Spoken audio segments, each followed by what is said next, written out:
Welcome back. In this session we're going to take a look at an introduction to PMI certifications. We're going to have a look at the whats, the whys and the hows. So, Project Management Institute certifications. We'll read through this and then we'll have a little look. So, welcome to the comprehensive guide. So the project management landscape is constantly evolving, requiring professionals to stay ahead of the trends while mastering timeless skills. PMI certifications serve not only as benchmarks of excellence, but as gateways to global recognition and higher performance standards. For beginners, stepping into project management can seem daunting. It really can. With a seemingly endless array of processes, principles, and challenges. However, PMI certifications condense decades of accumulated industry wisdom and provide you with actionable tools, frameworks, and strategies to excel. So all of that is obviously spot on. So key points.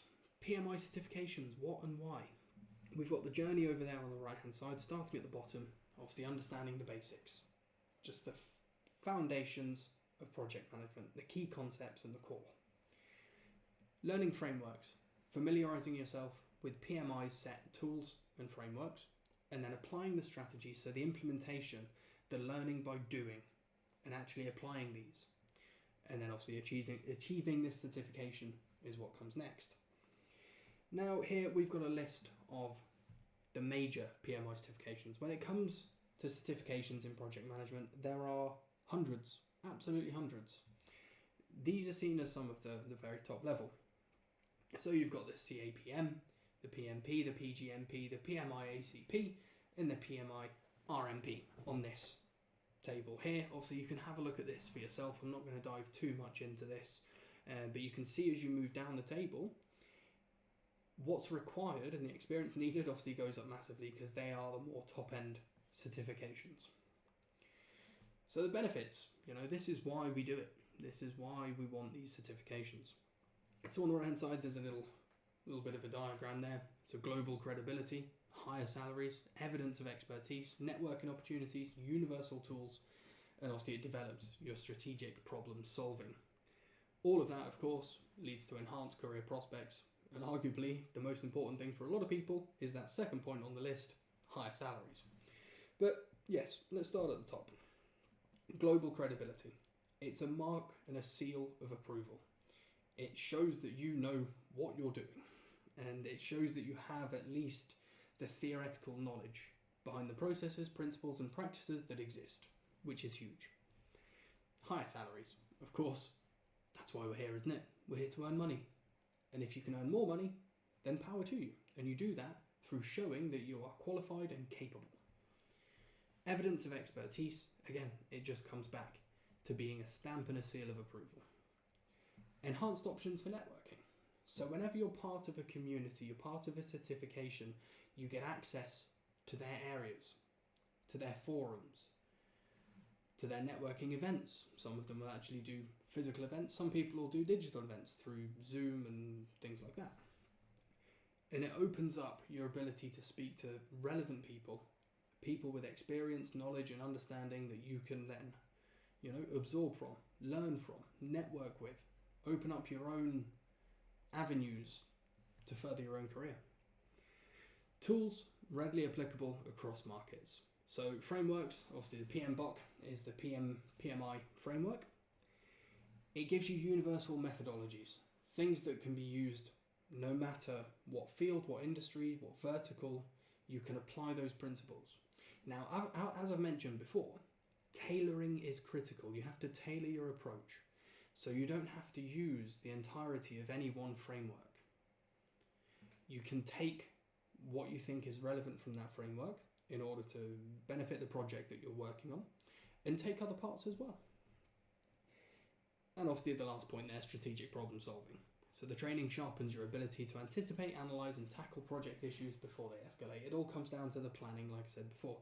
That risk management, that risk planning, understanding what the risks and issues may be in order to mitigate them right from the very beginning, but also having a plan in place for if they do materialise. So key points, things to master.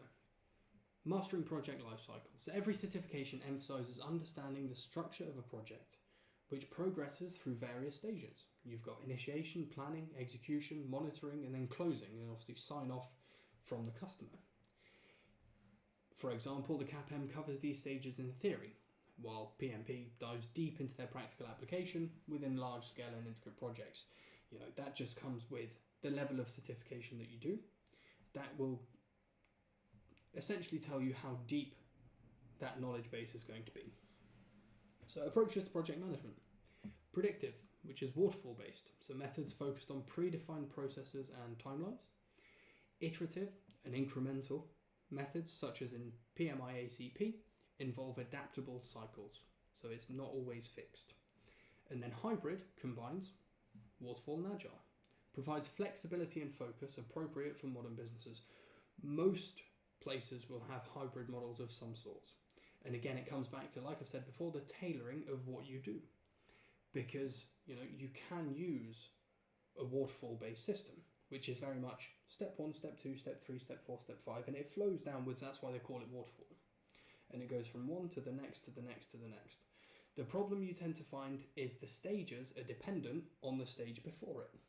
So if something goes wrong in stage 2, there might be a difficulty getting to stage 3, which is where something more agile will then come in, and it will give you ways to work around it, and you won't be stuck. So obviously we'll get a lot more into those as we progress. Now, moving on, risk management, of course, that's huge. The SWOT analysis is a massive technique: strengths, weaknesses, opportunities, and threats. It's all about, again, that planning, understanding, visualizing and vocalizing everything to do with the project. And obviously RAID is huge in the project world. Risks. Risk management is just absolutely massive. Leadership, stakeholder management, again, it's the communication. It goes without saying, we've spoken about this multiple times. Communication is key to all your stakeholders, whether they're internal, external, it's your resource, or it's the customer themselves. You need to communicate effectively. And then agile practices for dynamic environments. So transitioning from traditional structures into agile leadership enables shorter delivery cycles and adaptive strategies. And again, it's all about being agile, being able to react to things. And then measurement and adjustments. So PMI certifications emphasize using performance metrics like EVM, which is earned value management, enabling real-time analysis of cost versus accomplished value. So a lot of projects will focus on the spend and the value that you want to receive back from the spend. And at which point in value realization do you consider it a successful project? That always tends to be quite a key focus, and is huge in something like Prince 2. As Prince 2 is from the buyer's perspective, so they will look at the cost versus the value realization and what value they're getting out of it. But again, we're going to move on to that. So applications of PMI certifications in everyday work.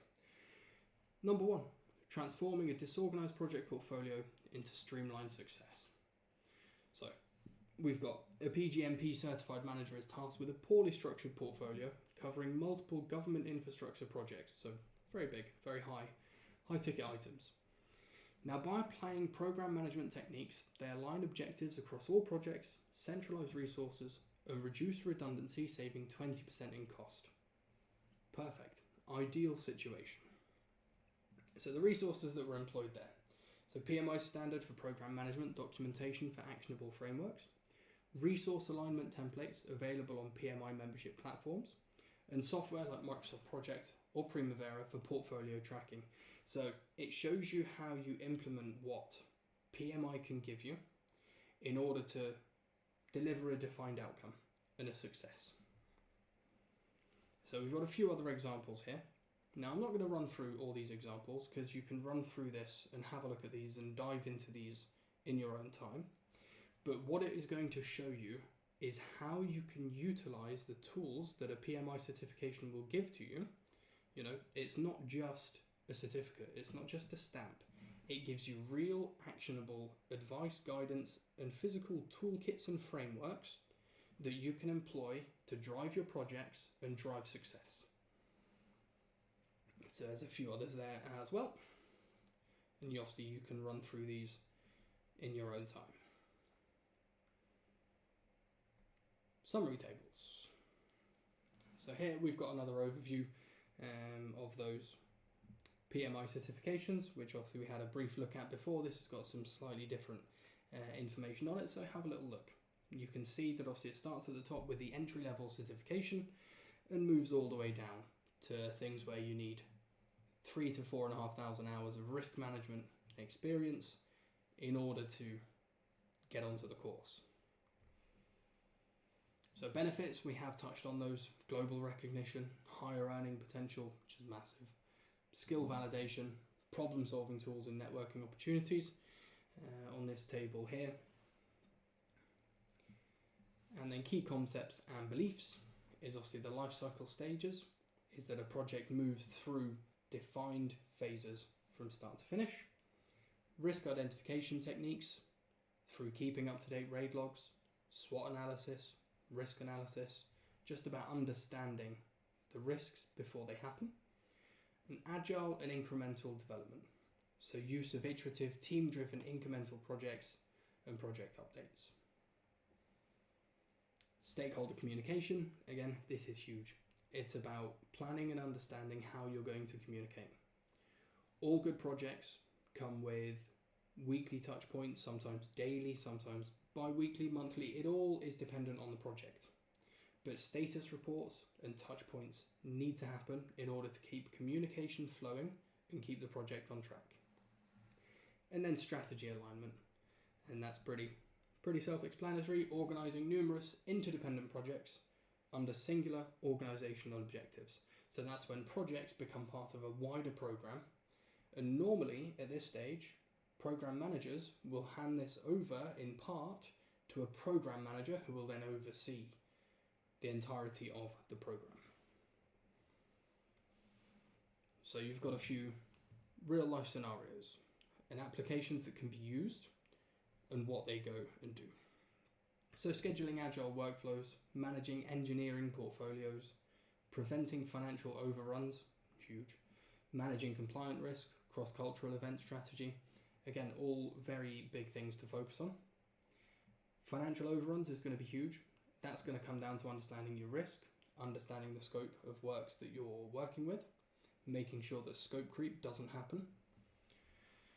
Then onto resources and tools, templates, risk simulation software, online sprint planning courses, cost reduction calculators, communication workshop, collaboration kits, all very important things that can be used.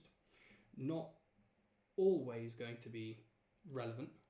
For example, templates. You might have a project which is so small that templates simply aren't going to work in a manner that's going to be cost effective, time effective, so you might not use them. You might just decide to run it in a very agile manner off an Excel spreadsheet. It works, we've all done it. You just have to make sure that you're very much on top of the project if you do decide to do it that way. But this table will give you a good idea of things that can be used to help. Now you've got some multiple choice questions, so we are going to stop this here. You can do these multiple choice questions, of course, in your own time. And then obviously those answers will be shared and we can test your understanding.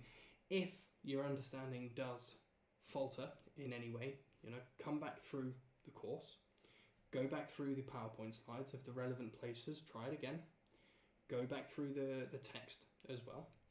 And if you still struggle with any of it, reach out, get in contact. If you need that additional support, that is exactly what we're here for. So go ahead, give these multiple choice questions a go, and then we'll see you for the next one. Thank you.